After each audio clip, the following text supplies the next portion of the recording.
Olá pessoal, aqui é Leonardo Montes, trazendo mais uma reflexão e hoje nós daremos continuidade ao nosso curso básico de Espiritismo a partir do item 15. Se você quiser ouvir outras reflexões, acessa youtube.com/Voz Espiritualista. Muito bem. Item 15. A vida espiritual é a vida normal do espírito. Ela é eterna.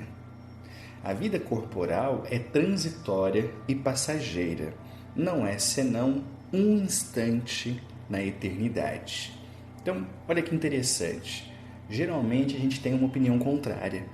A gente acha que a vida material é a vida normal e que a vida espiritual é a exceção. Mas os espíritos vêm dizer que é justamente o contrário. A vida espiritual é a verdadeira vida. São intervalos na matéria. A vida na matéria é passageira, ela é um processo de aprendizagem, assim como a ida de uma criança à escola. Mas a criança não vive apenas na escola. A escola é apenas um detalhe na vida da criança, não é? Da mesma forma, nós temos que considerar que a vida espiritual é a vida verdadeira, é a vida normal do espírito. Item 16. No intervalo de suas existências corporais, o espírito é errante. A erraticidade não tem duração determinada. Nesse estado, o espírito é feliz ou infeliz, de acordo com o bom ou mau emprego que fez da sua última existência. Ele estuda as causas que apressaram ou retardaram seu desenvolvimento. Toma as resoluções que buscará pôr em prática na próxima encarnação e escolhe ele mesmo as provas que considera mais próprias ao seu adiantamento. Mas algumas vezes ele se engana ou sucumbe, não tomando como homem as resoluções que tomou como espírito. Então vamos lá, que tem muita coisa para a gente falar aqui. Bom, no intervalo entre as existências corporais, o que isso quer dizer? No intervalo entre uma reencarnação e outra, o espírito é errante. Essa palavra errante, muitas pessoas acham que significa aquele que erra. E não, errante quer dizer que não tem um local fixo. Ele ainda não é considerado um espírito puro para que possa habitar apenas o mundo espiritual. Ele está em transição entre a esfera material e a esfera espiritual. Como ele está, portanto, temporariamente no mundo espiritual, já que em breve ele precisará reencarnar, ele é, portanto, considerado um espírito errante. A erraticidade não tem duração determinada, ou seja, não é possível estabelecer qual é o tempo que o espírito permanecerá no mundo espiritual aguardando uma nova encarnação. Para cada caso é um caso. Nesse estado, o espírito é infeliz ou infeliz, ou seja, enquanto ele aguarda a possibilidade de voltar novamente para o corpo, ele pode estar feliz ou infeliz. De acordo com o quê? De acordo com a vida que ele teve na Terra. Se ele conseguiu vencer as suas provações e ele se melhorou, ele cresceu, então ele tem todos os motivos do mundo para estar muito contente. Mas se ao contrário, ele não conseguiu trabalhar aquelas questões que eram importantes para ele, então ele provavelmente estará infeliz. É aquilo que vira e mexe a gente encontra por aí, resumido naquele ensino: a colheita é livre. Aliás, o plantio é livre, a colheita é obrigatória. Então o espírito ele tem liberdade para fazer o que ele quiser, mas no mundo espiritual ele vai colher as consequências. Então aquele que semeia o bem vai colher o bem, portanto estará feliz. Aquele que semeia o mal vai colher o mal e, portanto, estará infeliz. A felicidade ou infelicidade do espírito depende dele. Bom, continuando. Ele estuda as causas que apressaram ou retardaram o seu desenvolvimento. A literatura mediúnica, e em especial a literatura do Chico Xavier, mostra muito isso. Como os espíritos são guiados por mentores espirituais do lado de lá a fim de analisarem a vida que tiveram. Portanto, você que sempre se perguntou por que aconteceu isso comigo, por que eu estou passando por isso, por que eu conheci tal pessoa, um dia você vai entender. Quando você estiver do lado de lá, conversando com seus mentores, você vai entender detalhadamente os aspectos da sua vida, tanto positivos quanto negativos, e então, através desse entendimento, você vai refletir sobre a vida que teve, seus atos, aquilo que acertou, aquilo que errou, até como uma forma de se preparar para uma nova encarnação. E aqueles espíritos que estão mais ou menos equilibrados, eles têm a possibilidade, juntamente com seus mentores espirituais, de planejar a sua próxima encarnação, escolher as provas que irão enfrentar. Olha que interessante. E pode ser que neste processo o espírito peça uma carga maior de responsabilidades, a qual talvez ele não consiga resistir. Então é por isso que aqui está dizendo, algumas vezes ele se engana ou sucumbe, não tomando como homem as resoluções que tomou como espírito. Onde a gente vê isso acontecendo demais? Na mediunidade.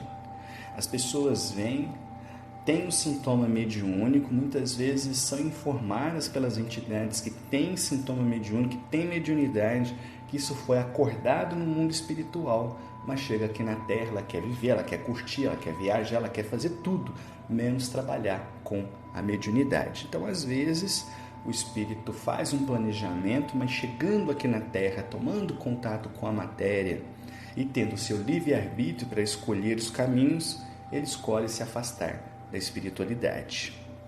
Bom, item 17.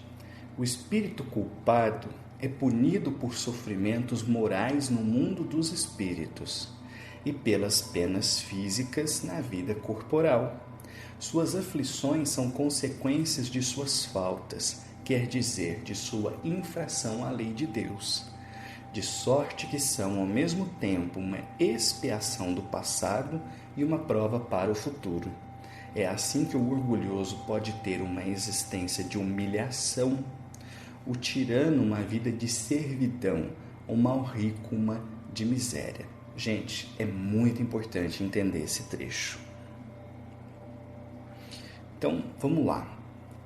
Muita gente dentro do espiritismo e de outras correntes espiritualistas, hoje em dia, diz, por exemplo, que não há castigo, que Deus é amor, que tudo é perdoado e que tudo bem, você errou, é uma experiência humana, isso é assim mesmo. Porém, para tudo, não é isso que os espíritos estão ensinando. Olha lá, o espírito culpado é punido por sofrimentos morais no mundo dos espíritos e pelas penas físicas na vida corporal. Então, não existe punição? Não existe consequência do mal? Não, pelo contrário, existe sim. Se nós aqui na Terra tomamos o caminho do mal, se nós semeamos o mal na vida alheia, um dia nós vamos ter que colher este mal. Nós vamos ter que lidar com as consequências dos nossos atos. E no mundo espiritual, isso se traduz por sofrimento moral, pelo remorso, pela culpa, pelo arrependimento, pelo desejo de reparação. Quando o espírito já se vê fora do corpo, e então compreende melhor a vida que teve, vê onde errou, isso é um tormento moral, é uma coisa que ele aflige a alma. E quando ele encarna, ele pode vivenciar as consequências dos seus erros em penas físicas, em limitações corporais, por exemplo, no aparecimento de doenças, etc. Quantas pessoas já não perguntaram para mim, Léo, mas por que uma criança de 3 anos de idade tem leucemia? E aí, é claro, a gente sofre quando vê isso, é uma coisa muito triste. Mas se Deus é justo e as leis divinas são justas, então existe uma razão para aquele sofrimento. Aquele corpinho frágil de uma criança não está sofrendo à toa. O espírito que está ali encarnado precisa passar por essa expiação para de alguma forma crescer enquanto espírito. Então olha só o que ele está dizendo, as suas aflições são consequências de suas faltas. Quer dizer, da sua infração à lei de Deus, é que a gente comentou lá no comecinho do estudo. Toda vez que o espírito tenta infringir as leis divinas, a consequência é o sofrimento. Deus não criou o sofrimento, Deus criou as leis. O sofrimento é a consequência da infração às leis divinas. Então o espírito ele vai passando por este processo e ele vai se educando. Então olha que interessante os exemplos que Kardec dá. Então um espírito orgulhoso, por exemplo, pode ter uma existência de humilhação. Olha que curioso. Quantas e quantas pessoas eu já conversei que me dizem assim, Léo, ninguém me respeita. As pessoas não dão valor às minhas palavras, as pessoas não ouvem as minhas opiniões, eu sou ignorado, eu sou mal visto, eu sou colocado para escanteio desde criança. Por que isso muitas vezes acontece? É uma prova para o espírito orgulhoso, porque no passado ele foi muito orgulhoso. Então nessa encarnação ele vai passar por várias provas que o conduzam a uma existência de humilhação para que ele venha quebrar este orgulho. Aqui eu vou fazer um parêntese e dar um exemplo de um caso que eu conheci que sempre me intrigou. Eu trabalhei com um rapaz que era pobre, na época ganhava um salário mínimo e eu ficava muito impressionado com o seu estilo de vida. Ele gastava, por exemplo, o seu salário, às vezes comprando uma camisa e uma bermuda. Ele comprava bermudas de R$400, camisa de R$500, só para sustentar a marca. Todas as vezes que ele ia conversar, ele falava, né, das suas utopias, dos seus sonhos de milionário, de vida na riqueza. E como ele tinha algum conhecimento sobre reencarnação, eu brincava falando para ele, olha, eu acho que você é um espírito que foi muito rico no passado e que agora veio pobre para ver se dá um pouco de valor, né? Porque nesse jeito dele ser também havia uma boa dose de futilidade. E ele dizia assim, olha, eu acho que eu fui mesmo, porque eu sonho muito com uma vida rica, eu não consigo usar roupa simples, eu quero o perfume mais caro, eu quero o tênis mais caro, eu quero a camisa mais cara. Então, olha só, o espírito tendo feito mau uso, por exemplo, da riqueza, ele pode vir na miséria. Aquele que foi tirano, que foi um perverso, que foi um patrão que humilhava os funcionários, que foi o dono de uma empresa mega gigante, que subiu fazendo coisas erradas, etc., ele pode voltar numa vida de extrema pobreza, justamente para quê? Para quebrar todos esses pontos da sua personalidade que o levam a cometer incessantemente os mesmos erros. Então, quando a gente olha para o mundo e vê as diferenças sociais existentes, a gente não vê apenas a questão do ponto de vista da administração humana. A gente também entende, ou pelo menos começa a entender os processos de evolução do espírito e a razão pela qual cada um de nós está vivendo um determinado contexto. Item 18. Há mundos apropriados aos diferentes graus de adiantamento dos espíritos, e onde a existência corporal se acha em condições muito diferentes. Quanto menos adiantado é o espírito, mais pesados e materiais são os corpos de que se reveste. À medida que ele se purifica, passa para mundos superiores, moral e fisicamente.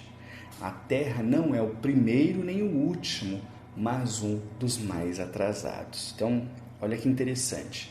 Existem mundos apropriados aos diferentes graus de adiantamento dos espíritos. Ou seja, toda essa infinita quantidade de mundos que existem por aí, cada uma abrigando diferentes humanidades que fazem parte de uma mesma família, mas que se diferenciam por graus de evolução. Então existem mundos cuja evolução está acima da Terra E existem mundos cuja evolução está abaixo da Terra e mundos em que a evolução está mais ou menos no mesmo nível da Terra. Então, olha a grandiosidade da criação divina e tentem imaginar quantos povos, quantas civilizações, quanta gente encarnada nesses mais diversos mundos com os mais diversos graus de desenvolvimento.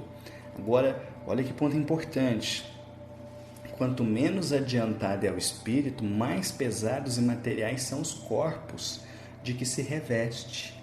A literatura mediúnica dá a conhecer alguns casos, principalmente os livros aí de Chico Xavier, Cartas de uma Morta, um livro que ele publicou, em que o espírito da própria mãe dele está visitando alguns outros mundos e descreve a formação física de seus habitantes de forma muito diferente da Terra, inclusive com a possibilidade deles se elevarem no ar e não terem mais como a gente que se arrastar penosamente sobre o solo. Então, quanto mais evoluído é o espírito, mais puro é a matéria do mundo onde ele está. Mais desenvolvido moralmente são esses seres. E aí os espíritos vêm e trazem essa informação curiosíssima, né? A Terra não é o primeiro nem é o último, mas um dos mais atrasados. Item 19. Os espíritos culpados encarnam nos mundos menos adiantados, onde expiam suas faltas pelas tribulações da vida material. Esses mundos são para eles verdadeiros purgatórios, dos quais depende deles sair, trabalhando para o seu próprio progresso moral. A Terra é um destes mundos. Então, por que tem tanto sofrimento na Terra? Por que, passado tanto tempo, ainda tem maldade? Eu estava assistindo hoje um vídeo no Facebook mostrando uma grande cidade, não sei se era São Paulo ou Rio de Janeiro, as crianças assaltando as pessoas, atravessando a faixa de pedestre. Menino que vinha correndo, dava um tapa na mão, roubava o celular, roubava uma bolsa, jogava um velhinho no chão, jogava uma velhinha no chão. Por que um mundo como a Terra ainda existe isso? Por que ainda existe miséria? Por que existe fome? Por que existe tráfico de drogas? Por que as pessoas bebem até quase morrer? Enfim, por que todo esse processo de sofrimento? Porque a Terra é um dos mundos que serve de local para os espíritos virem se purificar. A Terra não é um mundo de espíritos puros, nem em vias de purificação, mas de espíritos que estão batalhando para se libertarem da sua inferioridade. É por isso que ela se comporta realmente como um verdadeiro purgatório.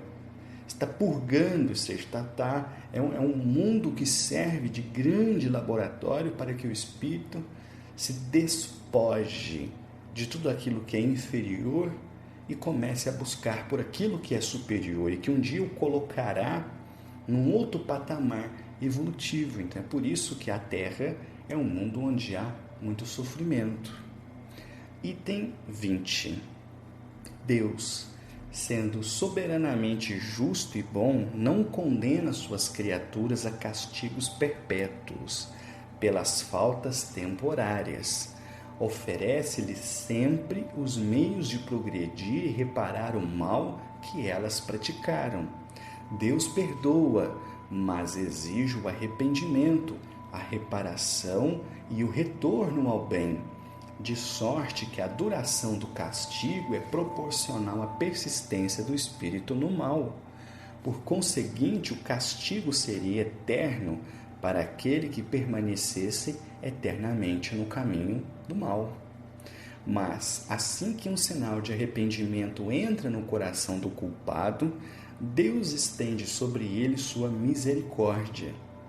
A eternidade das penas deve, assim, ser entendida no sentido relativo e não no sentido absoluto. Bom, nós vamos parando nesse item porque ele tem muita coisa para a gente conversar. Então vamos lá.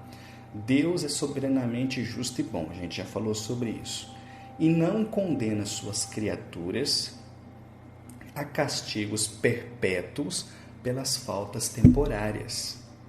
No livro Céu e Inferno, Kardec faz uma análise muito profunda disso, mostrando que essa doutrina de julgar o ser humano por uma única vida, ela colocaria Deus numa situação de ser perverso, porque ele me criou imperfeito, ok? Beleza. Aí ele vai me condenar eternamente no inferno porque eu errei?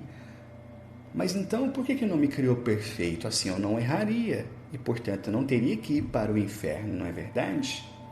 Então os espíritos vêm dizer que não é assim, que Deus não condena nenhuma dessas criaturas ao sofrimento perpétuo. Pelo contrário, dá a cada um daqueles que erraram as condições de progredir e reparar o mal que praticaram. Daí vem a reencarnação no seu aspecto, um aspecto, não é apenas esse, mas no seu aspecto de trazer o espírito à reparação. Então, aqueles que no passado fizeram muito mal, recebem a oportunidade no presente de fazer o bem. Observem que há pessoas, por exemplo, que desde muito cedo a espiritualidade os convida ao trabalho, os convida ao crescimento, os convida de alguma forma a evoluir, ajudar, estender a mão. A maioria dessas pessoas que a gente vê no Brasil e em outros países se destacando no campo da espiritualidade não são missionários que vieram aqui pregar o amor, não. São espíritos culpados que trabalham para o bem, para a sua própria regeneração. Então Deus não vai condenar ninguém ao inferno. Você errou? Beleza, eu vou te dar novas chances de você se corrigir. Se você aproveitar, beleza, você vai ser feliz mais rápido.